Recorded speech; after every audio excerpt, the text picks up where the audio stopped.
Hello everyone, I am Shehroze Farooqi and I'll be presenting our work CanaryTrap, detecting data misuse by third-party apps on online social networks.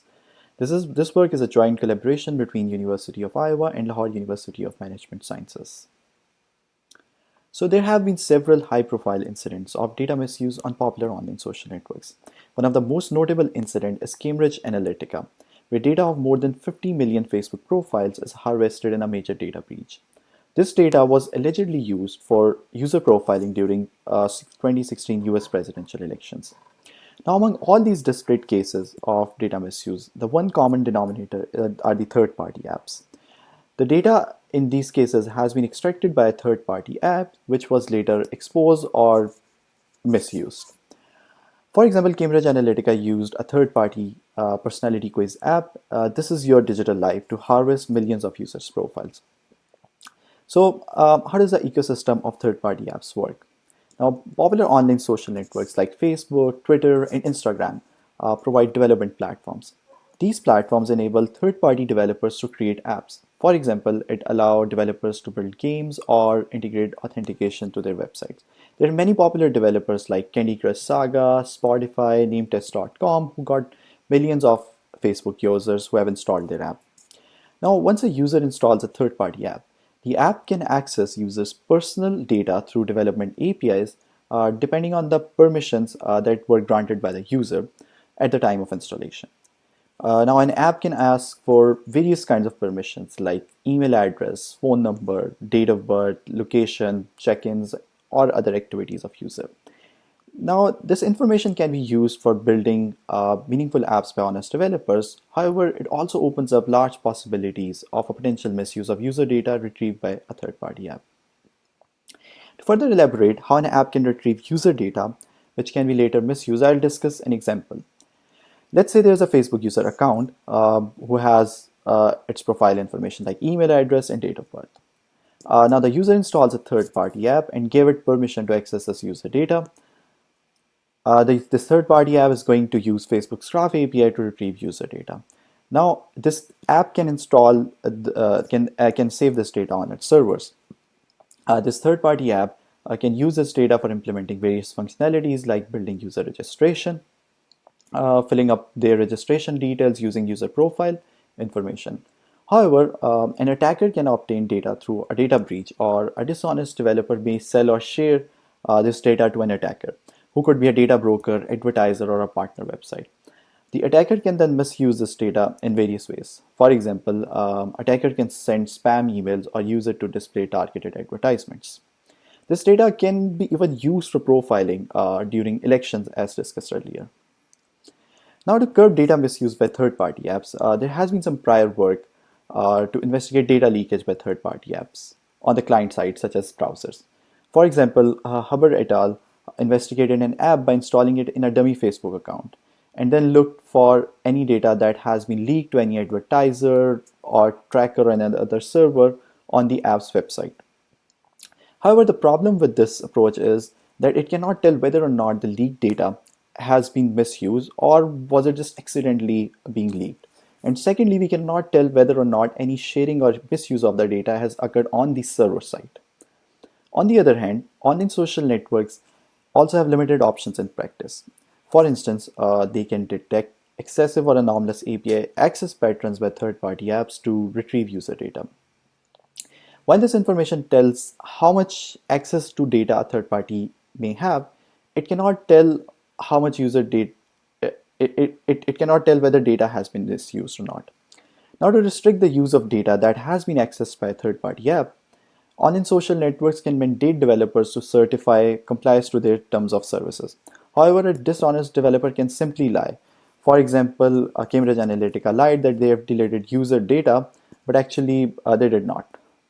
In summary, the key challenge in detecting data misuse by third-party apps is that neither online social networks nor user has any control over the use of data once it has been retrieved by a third-party app and stored on its server. Thus, in our work, we focus on devising an approach to detect data misuse by third-party apps. Here is an agenda for the rest of my presentation. First, I will present our proposed approach CanaryTrap to detect data misuse by third-party apps. Then I'll discuss results of our deployment of CanaryTrap on Facebook. I'll also present a matrix variant of CanaryTrap that can enable independent auditors to implement CanaryTrap on a large scale. Finally, I'll report our results of enforcement of existing developer policies by Facebook. Our results actually showed a lack of enforcement uh, by Facebook here. So starting off with CanaryTrap.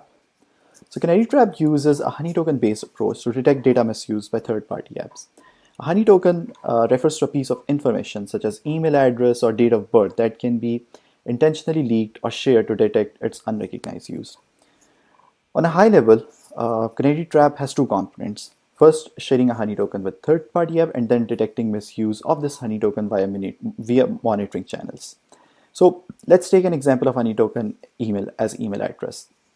Now we detect its misuse by looking at the emails received on the email accounts of this email address. If we receive an email from any entity which is not third-party app, we say that our data has been our Honeytoken has been potentially misused. We can also use other monitoring channels like data broker APIs or ad transparency tools, which takes email as input. Next, I'll give a detailed overview of our CanaryTrap's implementation using email as a Honeytoken and received email as a monitoring channel. Now, first we create, so starting off with how we share a Honeytoken with third-party app, first we create a user account on an online social network. We then assign an email address as a Honeytoken to the user account. Then we install the third-party app that we want to monitor, and then the third-party app request API to retrieve email address. Now we use received emails on the email account of the shared email address as monitoring channel. We pass each retrieved email through a keyword matching process that determines whether an email is sent by a third-party app or an unrecognized entity. Now, each email is either either labeled as recognized or unrecognized. This keyword matching process generates keywords of an app full name and its website, and then they search these keywords in the email's header field, like reply to and from to field. If the email is matched with the third-party app, then we say that the input email is recognized, otherwise it is unrecognized. Let's go through an example of detecting a recognized and unrecognized email by plugging both these components together. Let's say a third-party app sends itself an email on the email accounts of the shared Honeytoken. When we pass it through the keyword matching process, it is recognized. Now, let's say a third-party app sells our data or share it with another entity. Now, if that entity, which is an attacker, could be an attacker, sends us an email, it will be unrecognized. Now, we analyze the content of these unrecognized emails. If the content is not related to the app, then we conclude that the user data shared with the third-party app has been potentially misused. Now we explained an implementation of CanaryTrap. We will next discuss our deployment on Facebook. So firstly, why we deploy on Facebook? One of the reasons is that FTC has imposed several restrictions on Facebook after several cases of data misuse. These restrictions include a greater oversight of third-party apps as well. We believe that our deployment of CanaryTrap on Facebook could also help us build an idea whether data misuse is still present on Facebook or not. For monitoring, we select 1024 third-party apps on Facebook that request email address, since email address is our Honeytoken. These apps are integrated on top 1 million Alexa websites. Then we automated the workflow of sharing email address as a Honeytoken with these third-party apps. First, we create a Facebook account, then we set up our own email server. This allows us to create unlimited email addresses. We use a database of common names to create email addresses. Finally, we use Python and Selenium to automate the entire process of opening the host website of a third-party app and installing it. We also make sure that an app is removed from the Facebook account before we assign a new email address to the Facebook account. This allows us to maintain a unique one-to-one mapping between an email address and a third-party app. We installed all these apps during December 2018 and January 2019. As monitoring channels, we use received emails and Facebook's ad transparency tool. Now, this Facebook's ad transparency tool allows us to see the list of advertisers who uploaded our email address for targeted advertisement. In the best interest of time, I will only report the results of received emails and encourage everyone to check out our paper for reading more detailed results on Facebook's ad transparency tool. So we monitored emails for over a period of 1 year. We use a catch-all email account that acts as a control to eliminate any random noise. In total, we received 12,704 emails. We labeled these emails using keyword matching, and we and 353 emails were labeled as unrecognized, which were received on the Honeytokens shared with 16 apps. So then to better understand the severity of misuse of our Honeytoken, we manually analyze the content of these 353 unrecognized emails. As I discuss next, we label each of these emails as either malicious, unrelated, or functional. We label an email as malicious if we find that the content of an email is clearly a spam or a scam. The email accounts of Honeytokens shared with three apps received malicious emails. So this figure displays all these three cases. These red crosses indicates an unrecognized email, while these green dots indicates a recognized email. And these emails were received over the period of 15 months as shown in the x-axis in the figure. So these are the most egregious cases of data misuse in our study, since data has been potentially obtained by spammer or scammers. For example, we received the ransomware scam email where an attacker claims to hack our computer and asking us to pay $754 in Bitcoins. We actually found anecdotal evidences that the database of two out of these three apps websites were breached during our monitoring time period. So next we label an email as unrelated if the content of the email is not related to the app, which could potentially be spam. Some examples of unrelated content include promotional offers and links to products from unrecognized centers. So email accounts of Honeytokens shared with 9 apps received unrelated emails. So in the first 4 highlighted cases, we could not find any connection between the unrecognized entity who sent us unrelated emails and the third-party apps. So possibly there was some secret data sharing deals going on by which our data was shared. In the bottom 5 cases, we actually did find a relationship, and they were in some cases partner or affiliate websites. Nonetheless, in all these cases are potential violations of Facebook's TOS, which prevents developers from sharing data with any other unknown entities. Also, developers of some of these third-party apps are actually popular host websites. For example, this Tom Hardware Guide IT Pro website is ranked in top 1500 on Alexa and has estimated over 10 million monthly unique visitors. Finally, we label an email as functional if the content of the email is related to the app. We found that email accounts of 4 apps received emails with functional content. In these cases, however, we found that apps are actually just using email servers or authentication system from unrecognized entities, and thus we do not call this a data misuse. So our deployment of CanaryTrap has shown that CanaryTrap can uncover misuse of user data. Now we propose a matrix variant of CanaryTrap that can allow a large-scale implementation of CanaryTrap. So first, it is like online social networks, firstly, are at the most comfortable position to deploy CanaryTrap. But what if an independent auditor or a regulator like FTC wants to deploy? So based on our experience, we face a lot of restrictions from Facebook's existing abuse detection systems. Actually, when we were rotating email addresses frequently, Facebook temporarily locked our account. So as an alternate, what we can do is we can create a large number of Facebook accounts. However, the problem is that Facebook is actually very good at preventing us from creating a large number of accounts as well. So one possible solution is to monitor a large number of apps would be to somehow reuse a single Honeytoken to monitor multiple apps. Thus, we propose a matrix variant of CanaryTrap that allows reusing a Honeytoken to monitor multiple apps. So we can use so we can monitor m into n apps using m plus n Honeytokens, which means we can monitor a million apps by just using 2000 Honeytokens. The next challenge is that how do we tell in case an unrecognized email comes, who is the app responsible behind sending this email if we have leaked it to leaked one honey token to multiple apps. So in the matrix variant, honey tokens are shared with a specific arrangement, such that while one honey token is shared with multiple apps, each app is shared exactly with two honey tokens. Each app is shared exactly two honey tokens. Now to elaborate this arrangement, let's consider this example. There are 16 apps we want to monitor placed in a matrix grid of 4 by 4.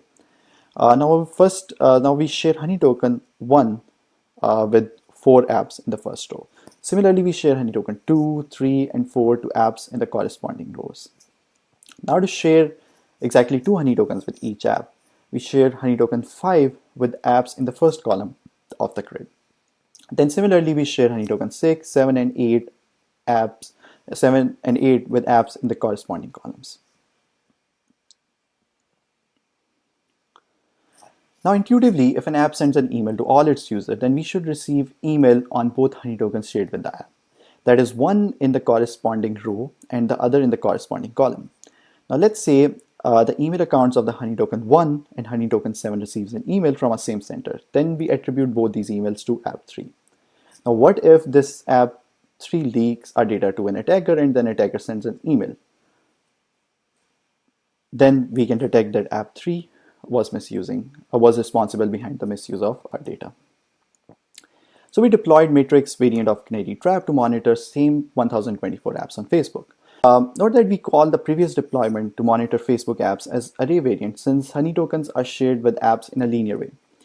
We evaluated the accuracy of the matrix variant by deploying it alongside the array variant as ground truth. Overall, we find that the matrix variant is able to detect 9 out of the 16 cases detected by the array variant. Thus, while the matrix variant can monitor more apps using fewer honey tokens, it is prone to mistakes. For an in-depth analysis of these mistakes and mitigation ideas, I encourage you to check out the paper. So in the final part of my presentation, I'll present results of evaluating enforcement of existing developer policy by Facebook. We evaluate enforcement of multiple policies by Facebook in the paper, but for the sake of presentation, I'll only focus on one particular policy here. This Facebook's developer policy requires a developer to delete data of user retrieved using third-party app if a user requests. This gives user an opportunity to curb potential misuse of user data by apps. To determine whether or not developer comply with Facebook's policy, we sampled 100 Facebook apps that we previously monitored, and then we requested them to delete our user data. Our result once again showed a lack of compliance by developers. Roughly half of them contacted developers to not even respond. More surprising result is that 13 apps even continue sending emails despite acknowledging that they have deleted user data. These results are alarming and raises concerns over Facebook's enforcement of their existing developer policies. So we have also launched a public disclosure page that shares details of apps that are detected as misusing user data or violating Facebook's developer policy. We have also disclosed our findings to FTC, who have responded that they are looking into our results. We also disclosed our findings to Facebook in the last week of June through Facebook's data abuse bug bounty programs. Facebook is currently reviewing the findings of our paper. After our disclosure, Facebook announced to limit the information that third-party developers can share with data with other entities, and they've also tightened the requirements for developers to delete user data. After our disclosure, an app developer emailed us that they had no idea what their app even does so they have activated it right away. This shows that it is not just Facebook, but unfortunately, sometimes app developers are also often clueless. So overall, our results demonstrate a lack of enforcement by Facebook. Many of the apps detected by CanaryTrap that misuse user data or fail to honor user data deletion requests are still functional. Thus, more proactive monitoring of third-party apps is required by Facebook for detecting misuse of user data in compliance of their existing developer policies. There is more future work that can be done to enhance future implementations of CanaryTrap. Similar to matrix variant, we can further reduce the number of required honey tokens by using a higher dimensional tensor framework. However, more future research is needed to make these higher dimensional frameworks robust to mistakes. Future implementations of CanaryTrap can also explore other profile attributes such as location, gender, and date of birth as honey tokens. However, more future work is needed to build sound monitoring channels to detect misuse through these honey tokens. Last but not the least, CanaryTrap can be readily implemented with slight modifications on other platforms such as Twitter, Instagram, Snapchat, and Google. I will be happy to engage and talk more with these platforms. I will also be happy to engage with regulators like FTC for independently auditing third-party apps on these platforms. Feel free to reach out to me for any questions and future collaborations. With this, I conclude my presentation and will be happy to take any questions.